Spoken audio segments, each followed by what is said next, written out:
I bought a small collection that consists of a long box of comics and then a big box of toys. And today, I'm going to show you what I got. Check it out.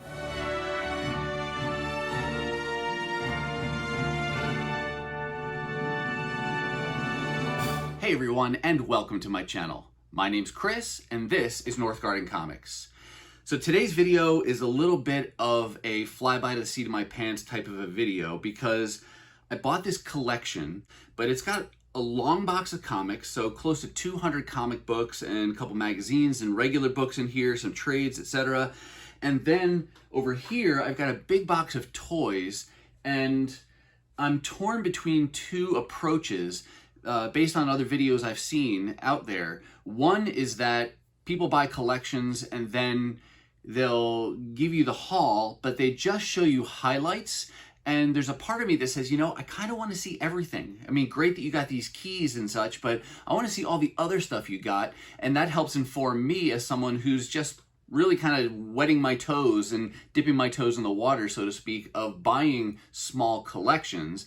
But then the flip side of that is, boy, there's a lot of filler stuff when you buy a collection like this, and not everybody wants to see everything. And so you don't want to have a video that runs on for like an hour just showing you things. So I'm going to kind of just go for it here, and I'll show you some of the highlights, but then I'll kind of maybe do a quicker run through of some of the types of things that I got in here, so that way maybe I can satisfy both of those audiences as we go through this here.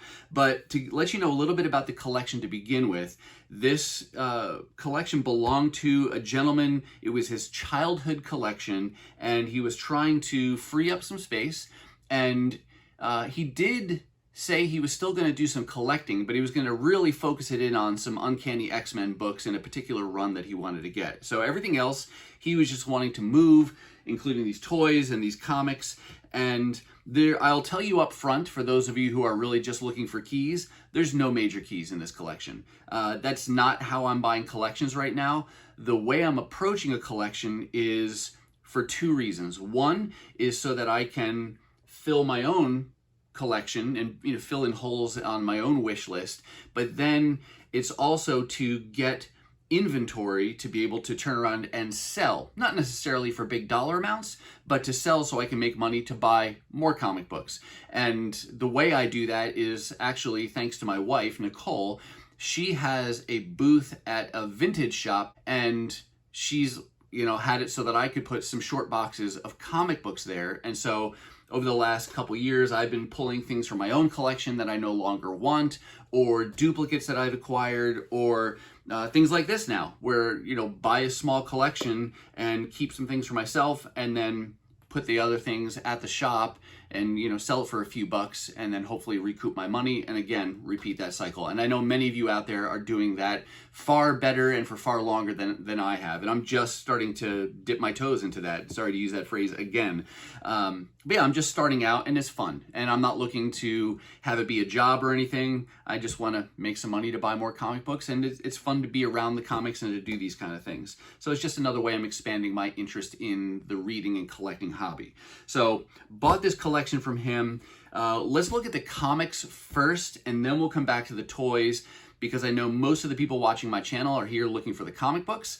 And toys, I really don't know anything about the toys. They're cool, and but that's about all I know. Don't know what's valuable, what's not, and I doubt anything is highly valuable, because I think he would have searched that out online to begin with. And the way I'm classifying this collection, as I flipped through the books, this thing is totally a 90s booster pack. I say booster pack because it's not a 90s starter kit where you'd have, all the kind of typical books you'd expect to find in a 90s collection. It has some of those, but it's got a lot of other stuff in here that I never even considered before. And so that's why I'm seeing it kind of like a 90s booster pack. Between the toys, for sure, there's some things in here I had never even seen before, and then the comic books as well. So let's go ahead and get to first the comic books. All right, starting things off, technically not even comic books, but there were a couple actual books in here, and you'll see there's a lot of X-Men related material in this collection. This guy was clearly an X-Men fan, but there was this X-Men book, Morlock Madness. It's actually just a kid's book, but he had that in there, so that's one thing. And I gotta find out where I'm gonna put all this stuff as I look through it. As a Jurassic Park fan, this was fun. This is a magazine called Dinosaur. It's got a lenticular cover on it, and it's got some Jurassic Park content inside, so that's pretty cool. Definitely 90s. Here's this Toon magazine. I almost want to say I've seen this magazine before and maybe even got a couple issues back in the 90s, but this is more of an industry periodical, it seems, where it's more focused on animation, drawing, things like that, but again, X-Men related. And then this book was a total flashback to childhood. I had this as a kid, the Astro Smurf. Any of you remember this story? Astro Smurf wants to go to space, builds a rocket ship, but it doesn't work. And so the whole village pitches in to basically create an alien world. They put on makeup, move him to a Rocky Mountain thing just to give him the illusion that he's gone to an alien planet, just so he fulfills his dream of going to space. But totally a nostalgic find in there. It is really beat up. I mean, it's coming apart at the, not seams, but the glue is coming undone, but still fun to be able to flip through that. And now for the actual comics themselves. We've got, and I apologize I'm going fast, there's just so many things to show you. This was actually something I wanted. This is Heroes Reborn, The Return, Part 1 of 4.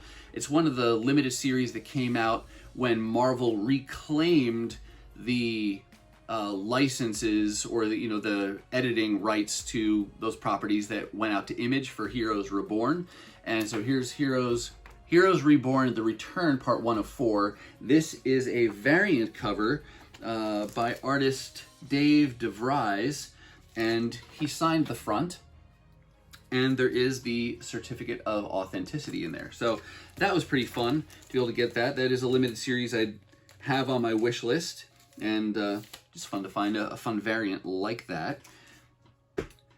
Not everything was 90s, and there were a couple minor keys. One of them being this Uncanny X-Men 164. This is the first Carol Danvers as Binary, and interestingly, I recently bought this for about 10 bucks at Pulp Comics, and here it is now, just a few months later, showing up in a collection that I purchased. But this is a newsstand, and the one I have is direct, so I don't think I'll hold on to it forever, but the completionist in me will probably hold on to this for a little while, and then I'll unload that one. Then we got part of a limited series, Fallen Angels. Never collected this before, but I see it all the time in the dollar bins, and I figured, well, it's in really nice shape, so why not go ahead and jumpstart my collecting of this? So I kept that one. Here's an issue from a limited series I've shown many times on my channel. I'm just trying to piece together this Devil's Reign, and that's one of the issues. Can't remember if it's an issue I was missing or just a variant that I was missing done by Michael Turner, but that was cool to have in there.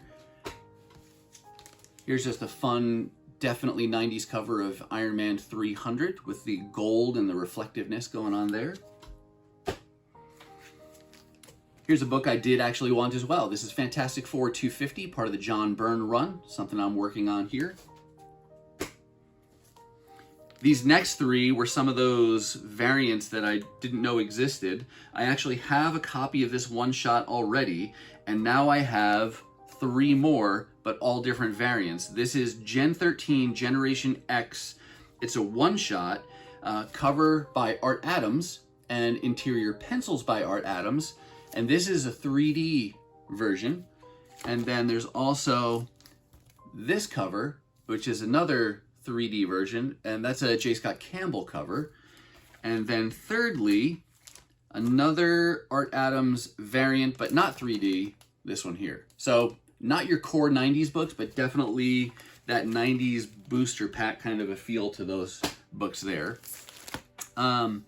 We've got a couple, I think they're one-shots. I don't know if the story actually continues, but there's a few in this line. Wildcats X-Men, this one's called Golden Age, and got a Jim Lee cover there, so that's a fun little crossover. I definitely would have picked that up in a 50-cent bin anyway. And then there's Wildcats X-Men The Silver Age, also number 1. So, like I said, I don't know if these are just self-contained one-shots or if the story somewhat continues from issue to issue, but he had those. Had a copy of X-Men Unlimited number 4. This is a X-Men anthology series that I've decided to work on when I can find them for really cheap. These next couple issues were pretty cool. Psylocke, Archangel, Crimson Dawn. This has got cover and pencils by Salvador Larroca, and very 90s-esque art style back at the time, but it features Archangel and Psylocke, 2 of my favorite X-Men characters, and he had issue 1 and issue 2 of that limited series. So those were actually on my wish list already.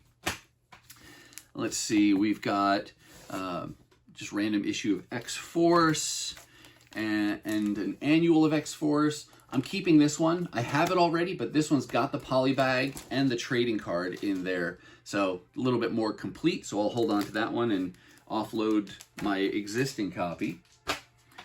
You've heard me talk about trying to piece together X-Men Classic or Classic X-Men, and he had a few issues that I needed in his collection, and so happy to make some progress there. I mentioned that Adam Hughes did some covers and that Mike Mignola did some covers. Most of these do not come from either of those runs, but still good progress on completing this run. And this was my favorite find of that title because it's number 110, which is the final issue in the volume. So I love to get those bookends, and now I can just fill in between. All right, let's keep moving here. Professor Xavier and the X-Men. This is totally 90s retelling of the X-Men's early adventures. And so you can see this is like a retelling of issue number 1. So crazy. Just the extreme body types that they have. There's one in here with Jean in her when she puts on her new costume. I mean, totally 90s extreme. But it's fun for those of us who were collecting comics in the 90s. And if that wasn't 90s enough for you, check this out. Anybody remember these ads? The 3D ads where you have to kind of let your eyes go cross or you stare at them the right way, and then this blurry image turns into a 3D image. I loved those. I mean, I still like it. I'm gonna test that one out.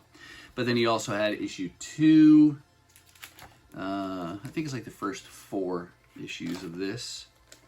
Again, just a redrawing and retelling of those early X-Men stories.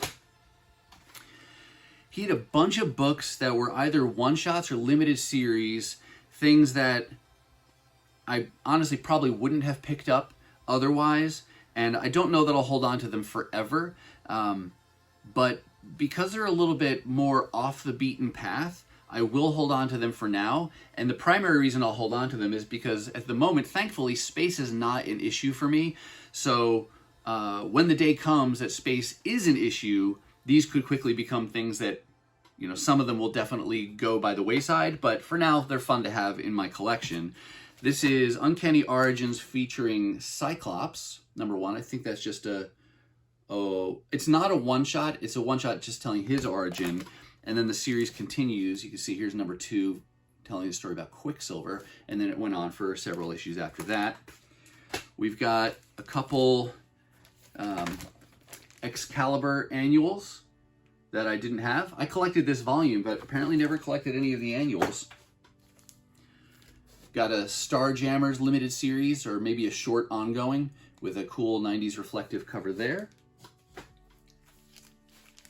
Maverick, number 1, part of a short series he had. Jim Chung doing the cover and interior art on this one, so really like his art style. So happy to add that one to my collection. And then he had this Maverick one-shot as well. Got an Archangel one-shot. And these all start to look alike. You've probably seen some, you know, issues of these at many times in dollar bins, 50-cent bins. Got a Gambit series, couple issues there. Gambit. This, I think, I don't know what this series was. It's a number 2 Nightman Gambit crossover. It was a Magneto limited series, 4-parter. Penciler on this limited series was Kelly Jones. Don't have a lot of Kelly Jones art, but I did really like his characterization when he had a run on Batman back in the 90s, and I have a lot of that run, and I'm continuing to work on building that out, so just fun to get his art. Got a Marvel Holiday Special, just like the holiday specials. Here's an X-Men movie prequel edition, but it's fun, not just because it's X-Men, but because it's a Toys R Us magazine. Green Goblin #1 with a cool green 90s reflective cover. Here's another very 90s cover. Spider-Man Maximum Clonage Omega issue. That metallic cover, wraparound, great stuff. I'm not collecting this event or these issues, but I'm just keeping that for the cover. Here's a Spider-Man holiday issue. Never seen this before. Iron Man Exo Man of War in heavy metal. Computer generated art on the front there. Here's a, I guess this is an Avengers annual. Avengers Squadron Supreme, not sure. Wraparound cover. Carlos Pacheco, I think, is doing the pencils there. Another autographed book. This is Prophet #1. That was done by Rob Liefeld and I forget his first name, last name Panosian. But it's numbered 3200 out of 10,000. And Dan, is it Dan Panosian? He signed the front, so that's pretty fun. No certificate of authenticity there. Just a little post-it on the back, says it was autographed by him. I guess it's legit.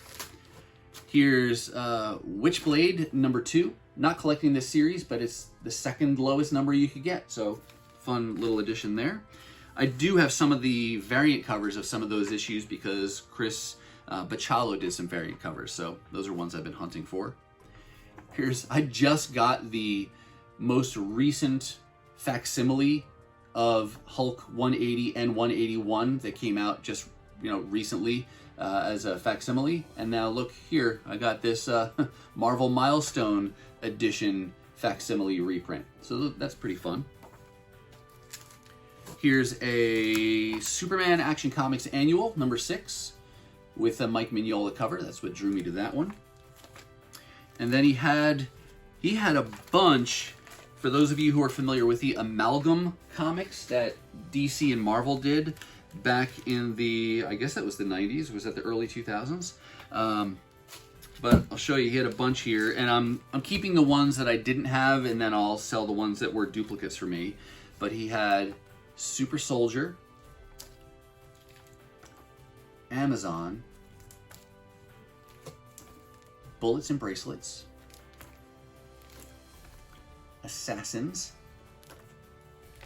Doctor Strange Fate, and this is one of the types of variants there were when I was loading this into my CLZ, a blank UPC, so I don't know if that was originally sold as a multi-pack or something, or part of a multi-pack. JLX, and the exciting X Patrol, and some of these, they wound up getting 2 issues. I think maybe Marvel published one and then DC published the other. And then we have X Patrol, Magneto and the Magnetic Men, and then the Magnetic Men featuring Magneto was the follow-up. Bruce Wayne, Agents of S.H.I.E.L.D., Speed Demon. And all right, that's it. That's it for the amalgams. Let me move those over. Then he had some issues from The Amazing Spider-Man, not a run that I'm collecting in its entirety, but there's certain sections I'm collecting.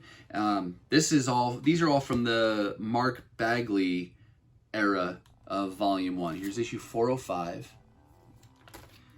and 406. I think that's a minor key of some sort. Then he had Sensational Spider-Man #1. One of many Spider-Man titles. Back to some X-Men. Here's X-Men Adventures #1. That's season 1, #1. The adaptation of the TV show.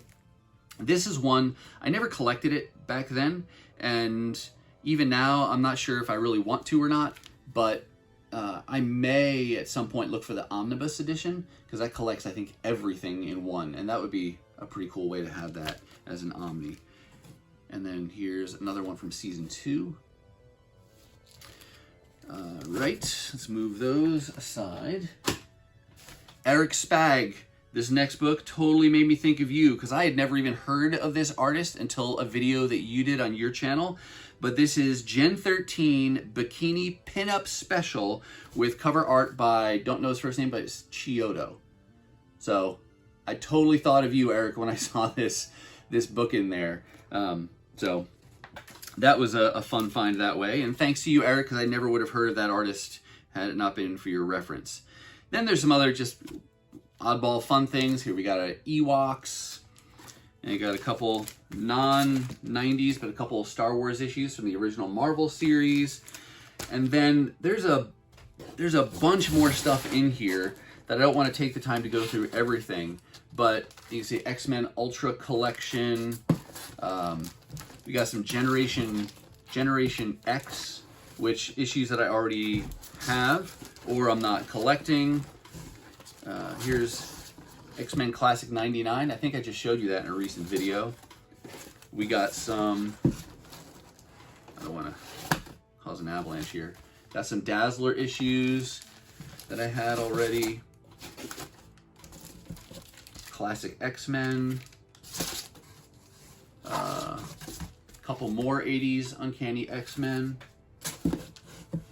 Here's a question for you. Deathmate, I think this is like issue 4, it's the blue cover.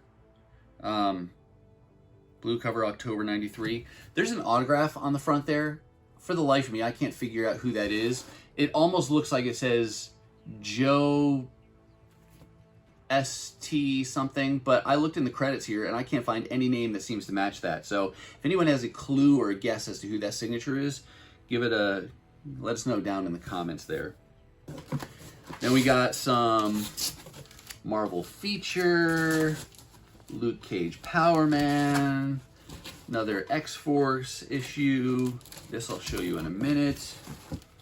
Tarzan, X-Men Chronicles. I'm just flying through here. Here's another promo book. This is Sugar Babies, Charleston Chew, and Sugar Daddy present Avengers. There's some Micronauts. There's some other Amazing Spider-Man, 20,000 Leagues Under the Sea, some random Silver Surfer issues from Volume 3, Uncanny X-Men, Domino, full limited series of adventures of Cyclops and Phoenix. Have that one already. So some of these I would have kept if they were still on my wish list, but I filled in a lot of these holes. More X-Force, I want X-Factor. Typical stuff you see. Some more classic X-Men things I already have. Here's an example of one of those Adam Hughes covers. Have that one already. More Heroes Reborn. Sorry, I'm not trying to torture you by not showing you all this stuff. It just seems like a lot. Here's several issues from Darkhawk. There you go, popular 90s series. I wound up finding issue 1 in the dollar bins in the last 5-6 years. And way back when it was coming out, I bought new a copy of issue 16. But other than that, never got into Darkhawk. Fantastic Force, Secret Defenders. There was some Spider-Man Unlimited issues in here. Some random Spider-Man 2099. A few Venom 2099s. I don't even think I knew that Venom had a 2099 issue. There's some other Venom limited series. So you can see, not the core 90s books, but again, really kind of that 90s booster pack, right? Jackie Chan apparently did some comics. Maybe a couple issues of that from Topps. Here is some stuff that's core to just about any 90s collection. The this is actually Reign of the Superman. So have those, but there's one of each of those 4 books in that. There's some Zorro, Dracula versus Zorro, Young Indiana Jones. For those of you who like the cartoon books, we got a little Ren and Stimpy in here. Turok, no Turok #1, but there is Turok number 3 and number 7, so maybe those are cooler to have. Amazing Scarlet Spider. Here's Spider-Man Unlimited #1. And yeah, then here's probably one of the weirdest things in here. Animal Mystic. Never heard of that, but Eric, that might be something that's up your alley as well. And then, yeah, so another dinosaur book. There was a Transformers Generation 1, Marvel Transformers book, copy of issue 13, but unfortunately that sticker is on the book. It's kind of a bummer. And then a True Story of Smokey the Bear. So a real mix and, smattering of a lot of things, mostly 90s. Before I get to the toys, I do want to show you one other thing quickly if I can. He had a bunch of like trade paperback type things in there, and I'll just fly through some of these so you can see. But we've got this Gambit trade, some X-Men Adventures from the first season, collecting about 6 issues there. Bad Rock Wolverine, that is a cool cover on that one. I don't remember who did that, but I want to say it's a series artist, like Chap or something is maybe the last name. Team X, Team 7, another cool crossover mashup. This is a collection of some of the Uncanny X-Men issues, but I really like this for the Art Adams cover on there. Dark Phoenix Saga in trade paperback. This is how I have the Dark Phoenix Saga today myself.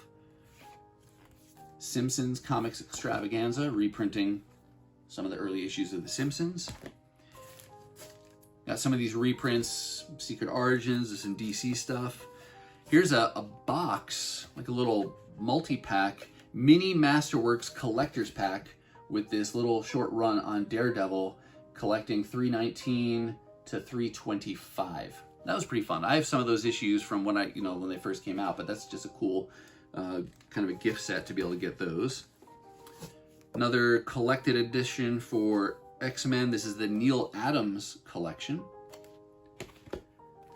A reprinting of some of Superman's early adventures. You can see collected with the covers on the back there. Batman Contagion. Spider-Man Punisher Sabretooth Designer Genes, Genes. And then Uncanny X-Men Days of Future Past, issues 141 and 142. Again, this is exactly how I have this story already in my collection. So some of these things were very common in the 90s. That does it for all the comic books. So I'm going to go ahead and hit the pause, and I'm going to move the comic books out of the way, and then we'll come back and I'll show you this box of toys, mostly X-Men related. Stick around. All right, bear with me. For this part, we're gonna try a thing. We'll see if this works. I've actually switched the video from just the aspect ratio, I guess, would be from 1 to 0.5, so it gives you a little bit wider angle. I know that might throw off some of my dimensions a little bit, but I thought it might be easier to be able to fit both me and all this stuff on the camera at the same time. So similar to the comic books, we're gonna show you, we'll just go through it here quickly. So some random things like this, the Smurfs. These are not all the old ones, but some of them are older than others. But there were some Smurfs action figures or figurines in the collection here. Some more Smurfs. And then there were some that were just, if you could see this. This is more the style. This is what I had when I was a kid. Smurfs like this, where it's just the figure like that. So those are nostalgic. I don't think in here there's anything terribly valuable either, but it's still fun to look at and still more 90s booster pack type stuff. Here's some more Smurfs. We got a lot of X-Men related figures. Here's a figure of XMan. So this was the Age of Apocalypse version of a clone. Was it a clone of Cable? Something like that, but XMan. And then one of my favorite characters from the Age of Apocalypse event, Blink. Got a couple like 12-inch figures of Rogue and Gambit. Those are pretty cool. I might hold on to those for a little while just because they're great X-Men couple.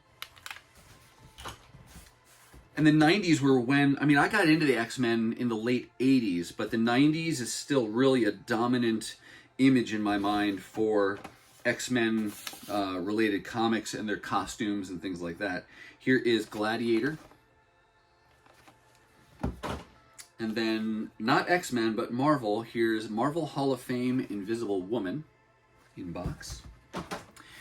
And then, here's a jigsaw puzzle. Then we've got some of the movie-related figures. Here we've got Sabretooth and Toad, Cyclops, and Mystique. Oh, but it's Mystique also disguised as Wolverine. So, those. What else we got here? X-Men 2099 figure as well. And then, let's see. Oh, we got a Papa Smurf. And then he has some really strange stuff that was just wild and wacky. Well, this isn't wild and wacky, but it's, oh, that's cool, actually. It's an X-Men keychain, All Out War. But then some of the wacky stuff, he had a kid's X-Men shave set. Because why not? Then he also had this X-Men, what? Kid Care. We've got a comb, a brush. Looks like kind of like a bathroom kit. Toothbrush holder, etc. Looks like it was never taken out, but there you go. You got some Band-Aids, more Smurfs. These were odd, but he had a few of these. X-Men Bubble Fax. Any of you old enough to remember fax machines? They had Iron Man and X-Men unopened, so there's still gum in there. I can't imagine that would taste good. I am not going to try and taste that science experiment. Then we got an X-Men related, looks like a little field case, like you'd put a water bottle or something in, or some kind of equipment. You just wear it like a over-the-shoulder type thing. Had a few Bubble comics. Iron Man, Spider-Man, X-Men. And hopefully, for those of you who are still watching here, maybe you had some of these toys, and maybe this is a little trip down memory lane here to see some of these. Maybe you remember seeing them as a kid, so hopefully you're getting some joy out of this. Spider-Man, more Bubble Fax stuff there. And then some of the, well, I would say some of the cooler things, but here's a sticker collection that looks mostly untouched. That's pretty cool. And then, what is this? Marvel Super Dice game. 18 assorted dice featuring the X-Men. We got that. And then we've got a calendar from 1997. That's one of the covers from the Age of Apocalypse. Was that X-Men Chronicles? Was that the Omega issue? I don't remember, but that was one of the covers. And then it's got images. This I'll hold on to because 1997 was the year I got married. So very, very fun to have that and to be able to have those images to flip through. Again, very 90s though. And then, all right, a non-X-Men related thing. Seems completely random given the content that we've seen so far. But he had a Jungle Betty Page in box still. And then last couple things to show you. These were pretty cool. There were XMen cards. We've all seen all over social media in the last, several months and years, people posting cards. They've found newfound popularity, but these were metal cards. So there's Professor Xavier, and you've got description on the back there. And then there's, for example, Cyclops, you got Jean Grey, Wolverine. This is a pack of like 5, and they're all in their cards, and it comes in this cool collectible tin. But then he also had really the booster pack. Here's the XMen limited edition 20 metallic impression collector cards. So he's got this set, and it has this plastic in the top that opens up. These are opened. I don't know if these were in plastic to begin with or if they were just like this, but there's 20 of those in there. So that was pretty fun to be able to see and to flip through. And then he had these superheroes, Marvel Comics superheroes stamps, 3 sets of those. So you got those there, unopened. And then last and certainly not least, we went through everything, we agreed on a price, exchanged money and things like that, and then like kind of as an afterthought, he said, oh wait, I've got something else I want to show you, maybe you'll be interested. And he goes upstairs and he comes back down and he gives this to me, and he didn't even charge me for it, he just threw it in there because I thought it was cool. And it is the famous connecting cover of X-Men #1, done by Jim Lee, but this is a metal pin, and it is numbered and signed on the back there.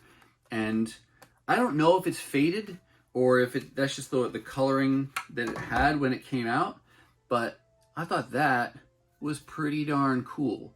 And this, because he gave it to me at the end, an extra, I'm definitely going to hold on to that, because that's just a fun little memento and a token from being able to talk to him, talk X-Men, talk collecting, and to kind of hear some of his stories about his childhood collection. So before I forget, I know there's some of you who probably want to know, how much did I pay for all this? Again, no keys in here. I honestly have zero idea about those toys, but he and I agreed, and it was largely his leading with the price. I think I gave him $125 for everything. So that was close to, it's about 200 comic books, plus those trades, plus this whole box of toys, and I think you've seen just about everything. So I'm still new at this. I don't know if that was a good deal for me or not, but it was fun being able to talk to him. I wanted to give him something that felt like he was happy with the number that he got, so he could unload this stuff and then free up some space. So he seemed happy, I was happy, and like I said, I'll pick some things out of here, mostly in the comics there, that I'll keep for myself, and then I'll try to sell other things, and we'll see in time if I break even, if I can recoup my money or whatnot. But it was a fun experience either way. So I don't feel bad. It was just a fun time, and it's fun to be able to look through these things. And now I get the benefit of having been able to share it with you as well. All right, that's going to do it for me. And that's going to wrap up this pretty comprehensive haul of the collection that I bought, being able to share that with you. I do hope you saw something that you liked, and I hope you enjoyed seeing all the good things that were in the collection. But let me know about you. Did you have any of these books, any of these toys when you were a kid, or any of these things, stuff that you've added to your own collection of late? Let us know down below. Now, if you're not quite ready for the YouTube fun to stop, I have hand-selected a couple videos here for you to check out. As always, thank you so much for watching, and I'll see you next time.